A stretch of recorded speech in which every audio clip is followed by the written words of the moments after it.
Raven Nyx Voss, 18 years old and 5 feet of stubbornness, had hands that trembled before every mission, not from fear, but from anticipation. The Heliac fleet drifted in silence when the hologram of Commodore Calum Rook filled the briefing room of the corvette Asterion. "Eter has summoned us," Rook said, voice like ice. "Conditional truth. Archon Valdraltha allows our passage and the completion of our objective, provided we prove our worth. Defeat Zontaro Vral, champion of Eter." The table murmured. Miraquel, field tech, fanned open 1,000 data panes. Lieutenant Sarah Lysand, tactics, chewed the intel like she was biting metal. Raven kept her eyes on the glass where Eter spun like a turquoise blade smeared with black clouds. "Why us?" asked Orion Hale, medic. "Because humans don't back down, and because they want to test our legend." The Asterion pierced Eter's stratosphere like a needle.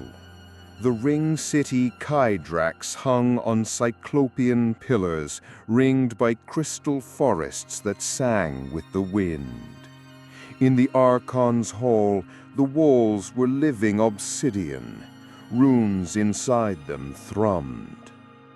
Valdraltha descended the steps in a mantle that looked like still water. "Humans, you may complete your mission and leave unharmed, but Eter demands a price. Defeat my Zontaro." A thunderclap, and he appeared. Zontaro Vral, 3 meters of muscle, carved in obsidian bioceramic, veins of red light running under an organic exoskeleton. The Eterians echoed a laughter that sounded like blades. "Who will face the storm's creditor?" Sarah looked at Rook. Rook looked at Raven. Raven stepped forward. The hall roared. "Little spark," Zontaro smiled. "I snuff out stars with my hands." Raven only slipped off her right glove and touched the floor. She felt the world's vibration. She smiled back. The corridor to the arena felt like a breathing organ. Jax Andorin, pilot, squeezed Raven's shoulder. "If he runs, you can't keep up. If he hits, you don't get up. So don't let either happen." "Excellent advice," Raven winked. "All that's missing is the how." Mira handed over a bracelet. Lyra, a field AI. "It scans frequencies and resonances. If his body is almost indestructible, almost is the part that matters." Sierra tied the band to Raven's arm and dropped her voice. "Remember, HFY isn't a slogan. It's statistics. People like us only win because we find an edge no one's looking at." The arena floor was a field of phononic crystals, columns that vibrated at the slightest touch.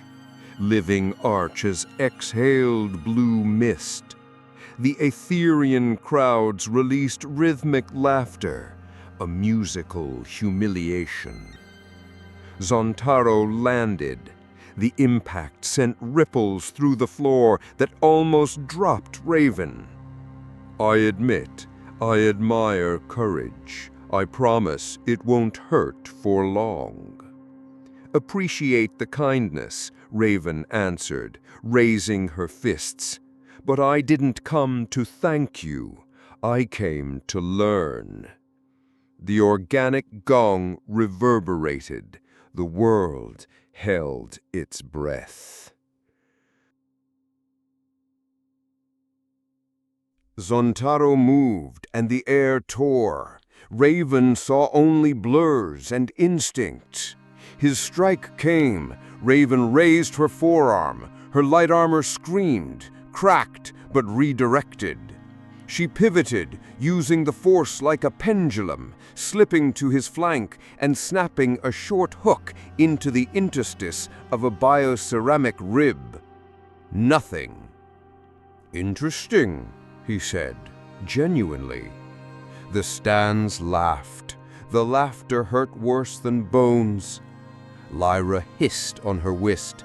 "Shell frequency 19.4 kilohertz. Microflexion peaks at 21.8 kilohertz under lateral torsion." "So you sing," Raven whispered to no one. Raven changed tempo. She stopped thinking in punches and started thinking in vectors. Every step lit the floor. Every column rang like a crystal goblet. She led Zontaro toward a resonant node.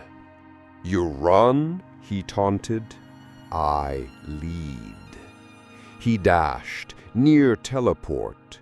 Raven slid underneath, tapped his ankle with her knuckles, and struck the ligament at 21.8 kilohertz.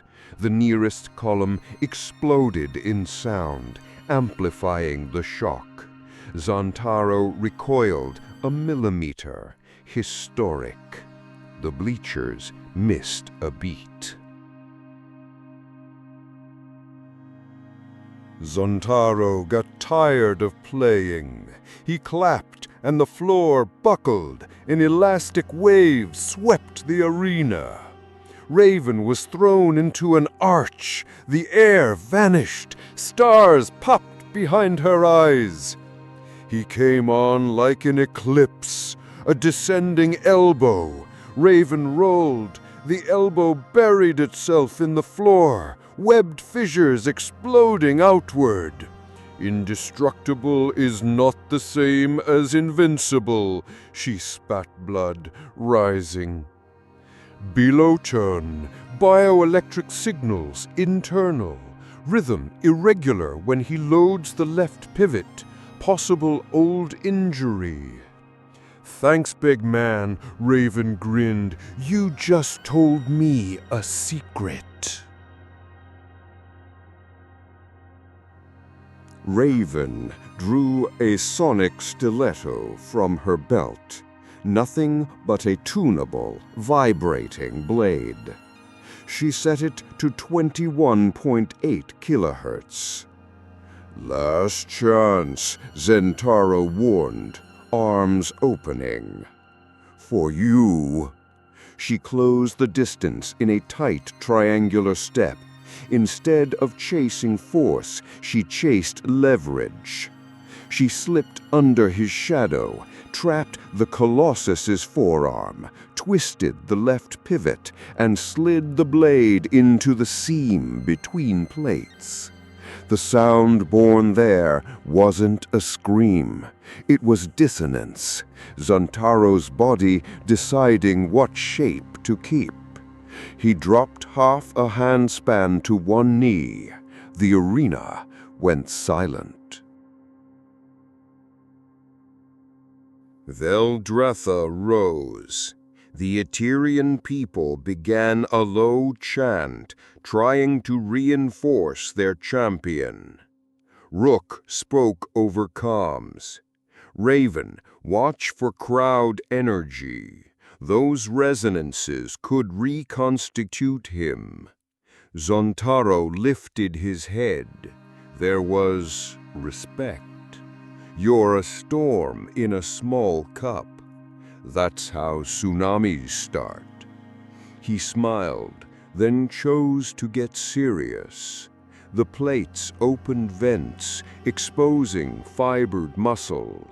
The air temperature climbed. Raven backed into the heart of the resonance node she'd been mapping since her first step into the arena. He came like a black arrow. Raven broke the rhythm, feigned a stumble, offered guard for a micro-instant. Perfect bait.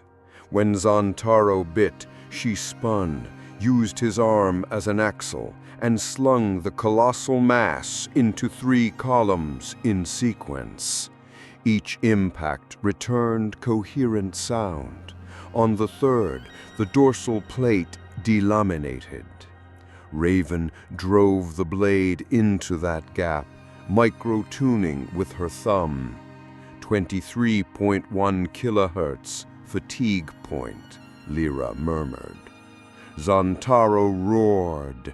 The roar sent the crystals ringing out of phase, some bursting into blue dust.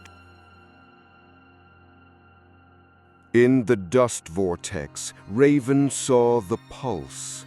Not a heart like ours, but a core of rhythms held by piezoelectric tendons.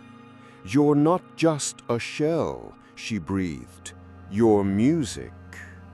She lowered the weapon. Zontaro hesitated, surprised. "Finish it," he said, without anger. "No, learn from me." She touched the floor with her free hand and synced Lyra to the core's basal frequency. Instead of breaking, she tuned. Zontaro oscillated, plates reorganized, a new balance, less armor, more mobility. You healed me," he realized. "I retuned you. Now we finish like warriors." They traded blows again, but something had changed. Zontaro, lighter, got even faster. Raven ditched the stiletto. It was hands, elbows, knees, pure human combat engineering. Every touch from her tuned the arena's frequencies. Every impact from him tested human structure. At the peak, she ran up a crystal wall, ricocheted, dropped onto Zontaro's shoulders, and locked a V-choke. He fell to one knee. Raven caught his wrist with crossed ankles, dragged the arm to trap the sensory plexus, and, with her free hand, pulsed 23.1 kilohertz for a long beat. The Colossus slapped the floor, a universal gesture. Silence weighed. Then came a sound rare on Eter. Applause. Veldratha descended, eyes like wet blades. "You won without humiliating," he said into the arena's living mic. "Eter honors that." Zontaro raised Raven's arm. Small spark, big sea. Rook smiled, almost mystical. Sarah breathed like the world had been set back in place. Orion was already there with the hemostatic spray. Mira had already cloned terabytes of Lyra's readings. The Archon declared, "Mission cleared. Do what you came to do. Leave in peace." Humanity's target was never to conquer Eter, but to reactivate the K0 warp beacon, an obelisk buried beneath K-Drax that could shorten routes to evacuate besieged colonies. With the Archon's permission, they descended into the Foundation chambers. Raven, still winded, pressed Lyra to the beacon's core. "I need of startup frequency, Mira." "Try yours," Sira suggested, "the beat that brought you here." Raven closed her eyes. She thought of her mother, her first simulator, a fear that didn't paralyze. The human pulse coupled. The obelisk opened its iris. The stars answered. When they returned, Zontaro was waiting. His armor breathed differently now.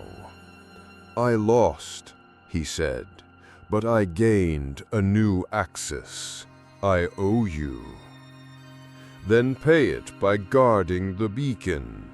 Too many wars and too few roots." Veldratha nodded. "Eter will watch over the K0 beacon. In return, we ask access to your science, to your music." Mira laughed.